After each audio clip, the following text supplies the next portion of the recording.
Let's address the CNBC TV18 exclusive. Sources say that banks are working on a new proposal to restructure bad loans after the tepid response for S4A. Ritu Singh joins in with the details.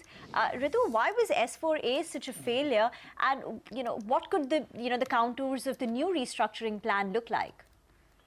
Well, Reema, some of the norms, applicable to the S4A scheme, called the Scheme for Sustainable Structuring of Stressed Assets, were very, very stringent. Primarily the fact that the entire debt had to be divided into two equal halves, and one half had to be sustainable. Now, in many of the large cases, if you look at some of the large NPAs right now, SR, JP, or Bhushan, you can't really categorize half their debt as sustainable. Maybe 40%, 30% or lower could work. And that is one area where banks had a lot of problem classifying these as S4A, even though they tried in a few cases, and only HCC so far seems the only one that has gone through.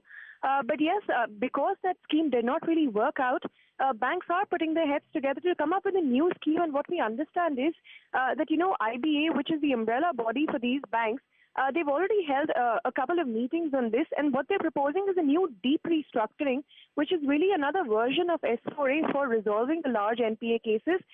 They are seeking upgradation of a portion of your debt, which would be lower than 50%.